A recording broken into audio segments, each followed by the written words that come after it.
تحریک آزادی میں علماء کا کردار کیا تھا اور 1947 میں پاکستان کے قیام تک یہ کردار کس طریقے سے تبدیل ہوتا رہا، آج کی اس ویڈیو میں ہم اس کو ڈیٹیل سے دیکھیں گے۔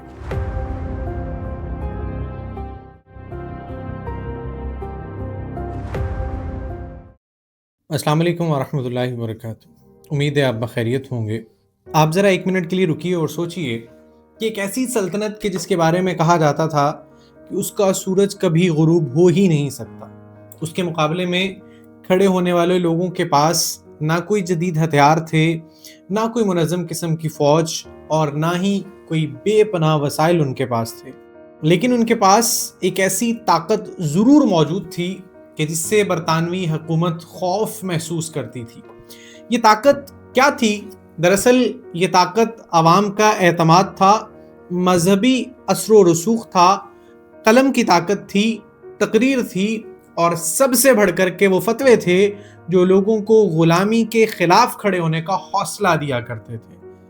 برصغیر کی تحریک آزادی صرف سیاسی جماعتوں، فوجی بغاوتوں اور بڑے بڑے رہنماؤں کی کہانی نہیں، دراصل یہ ان علماء کی بھی کہانی ہے جنہوں نے کبھی میدان جنگ میں مزاحمت کی تو کبھی جیل کی تاریخ کوٹھڑیوں میں تکلیفیں برداشت کی۔ اس کہانی کا اہم موڑ 1857 کی جنگ آزادی تھی۔ یہ بغاوت میرٹھ کے سپاہیوں سے شروع ہوئی، لیکن جلد ہی دہلی سے لے کے لکھنؤ تک، کانپور سے لے کے فیض آباد تک اور برصغیر کے دوسرے علاقوں تک پھیل چکی تھی۔ بہت سے علماء نے اسے صرف فوجی بغاوت نہیں سمجھا بلکہ غیر ملکی اقتدار کے خلاف ایک بہت بڑی مزاحمت کے طور پر دیکھا تھا۔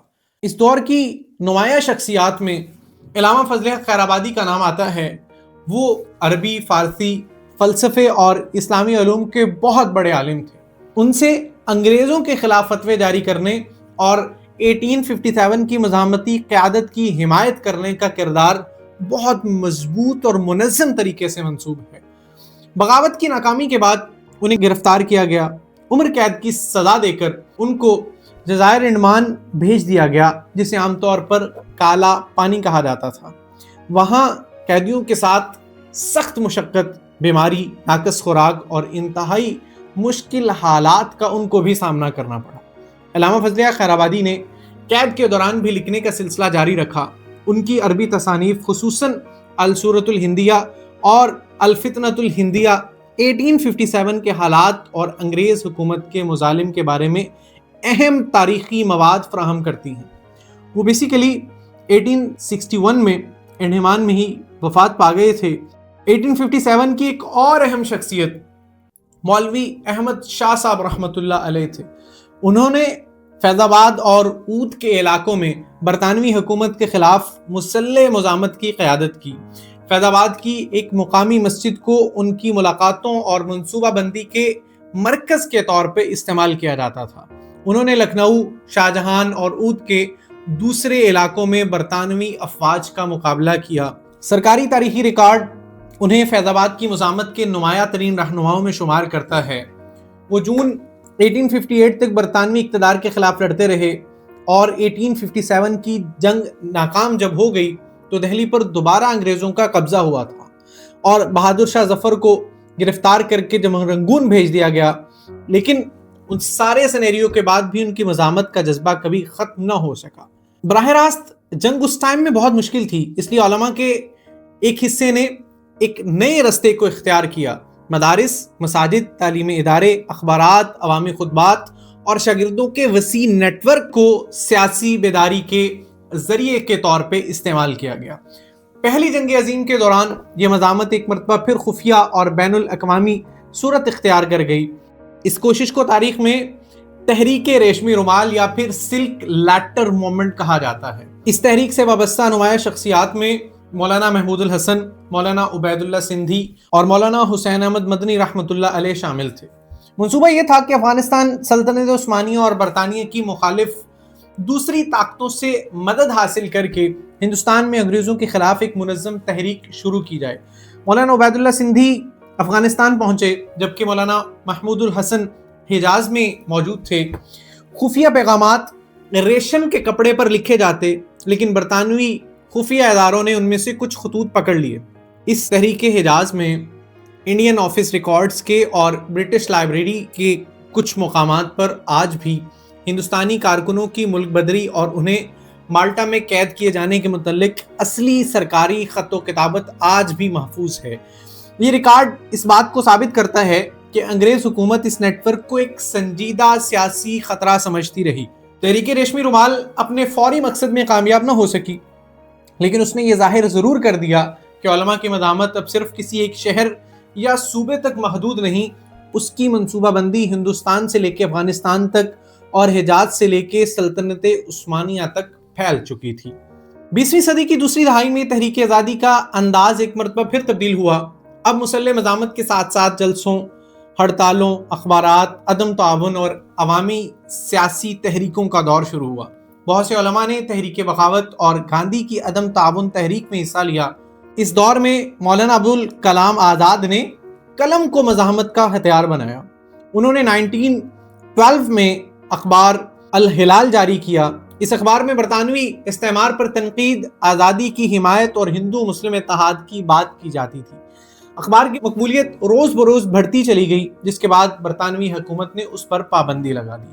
مولانا آزاد نے اس کے بعد البلاغ جاری کیا، لیکن اسے بھی بند کر دیا گیا۔ انہیں کلکتہ سے نکال کر رانچی میں نظر بند کر دیا گیا۔ بعد میں وہ تحریک خلافت، عدم تعاون اور سول نافرمانی اور کانگریس کی سیاست میں نمایاں کردار ادا کرتے رہے۔ لیکن یہاں تک ایک تاریخی حقیقت سمجھنا بہت ضروری ہے۔ علماء کوئی ایسی جماعت نہیں تھے اور نہ ہی تمام علماء ہندوستان کے مستقبل کے بارے میں ایک ہی رائے رکھتے تھے۔ انگریزی اقتدار کا خاتمہ تو چاہتے تھے، لیکن آزادی کے بعد قائم ہونے والے سیاسی نظام پر ان کے درمیان شدید قسم کا اختلاف ضرور موجود تھا۔ مولانا ابوالکلام، مولانا حسین احمد مدنی اور جمعیت علماء ہند کے رہنما متحدہ پاکستان کے حامی تھے۔ ان کا موقف تھا کہ ہندو اور مسلمان دوسری قوموں میں ایک مشترکہ جغرافیائی وطن میں رہتے ہوئے ایک آزاد ریاست تشکیل دے سکتے ہیں۔ لیکن اس کے ساتھ ساتھ مولانا حسین احمد مدنی نے متحدہ قومیت کا نظریہ پیش کیا اور تقسیم ہند کی مخالفت کی۔ جدید علمی تحقیق بھی واضح کرتی ہے کہ جمعیت علماء ہند کی بڑے علماء نے مسلم لیگ اور علیحدہ پاکستان کے مطالبے کی حمایت نہیں کی تھی۔ دوسری جانب علماء کا ایک بااثر گروہ ایسا تھا کہ جس نے تحریک پاکستان اور مسلم لیگ کی حمایت کی۔ اس گروہ کی سب سے نمایاں شخصیت مولانا شبیر احمد عثمانی رحمۃ اللہ علیہ تھے۔ انہوں نے 1945 میں جمعیت علماء ہند سے علیحدگی اختیار کی اور مسلم لیگ کے مطالبہ پاکستان کی کھل کر حمایت شروع کر دی۔ بعد میں وہ جمعیت علماء اسلام کے سربراہ بنے اور پاکستان کی حامی علماء کی ایک الگ تنظیم انہوں نے قائم کی۔ علامہ شبیر احمد عثمانی رحمۃ اللہ علیہ نے مختلف شہروں کے دورے کیے، عوامی جلسوں سے خطاب کیا اور اپنے مذہبی و سیاسی دلائل کے ذریعے مسلمانوں کو مسلم لیگ کی حمایت پر آمادہ کرنے کی کوشش کی۔ اور 1946 کے انتخابات کو پاکستان کے مطالبے کے لیے اہم عوامی امتحان سمجھا جاتا تھا۔ مسلم لیگ نے علامہ عثمانی رحمۃ اللہ علیہ کی حمایت، ان کی تقاریر اور ان کے فتووں کو اپنی انتخابی مہم میں نمایاں طور پر استعمال کیا۔ 1947 میں قائد اعظم محمد علی جناح رحمۃ اللہ علیہ کی درخواست پر علامہ شبیر احمد عثمانی رحمۃ اللہ علیہ اور ان کے ساتھی علماء نے شمال مغربی سرحدی صوبے موجودہ خیبر پختونخوا جسے کہا جاتا ہے، اس میں ہونے والے ریفرینڈم سے پہلے پاکستان کے حق میں مہم بھی چلائی تھی۔ پنجاب میں بھی مذہبی رہنماؤں، پیروں اور سجادہ نشینوں کے وسیع سماجی اثر نے مسلم لیگ کو دیہی مسلمانوں تک پہنچنے میں بے پناہ مدد دی تھی۔ کیمبرج یونیورسٹی سے شائع ہونے والے تاریخی تحقیق کے مطابق 1946 کے پنجاب انتخابات میں متعدد بااثر سجادہ نشین مسلم لیگ کے حامی بنے اور انہوں نے یونینسٹ پارٹی کے مقابلے میں مسلم لیگ کی کامیابی میں اہم کردار ادا کیا۔ ان کے مریدوں اور مقامی نیٹ ورکس کے ذریعے سے پاکستان کا پیغام دیہات اور دور دراز کے علاقوں تک پہنچتا رہا۔ اسی طرح 1947 تک علماء کا کردار دو واضح سیاسی راستوں میں تقسیم ہو چکا تھا۔ ایک گروہ متحدہ ہندوستان کی آزادی کے لیے جدوجہد کر رہا تھا، جبکہ دوسرا گروہ مسلمانوں کے لیے علیحدہ وطن یعنی پاکستان کو ان کے سیاسی اور مذہبی مستقبل کے تحفظ کا ذریعہ سمجھتا تھا۔ 14 اگست 1947 کو جب پاکستان معرض وجود میں آیا، یہ کامیابی کسی ایک طبقے کی کوشش کا نتیجہ نہیں تھی۔ قائد اعظم محمد علی جناح کی سیاسی قیادت، مسلم لیگ کی تنظیم، طلباء، خواتین، صحافی، وکلاء، کارکن، پیروں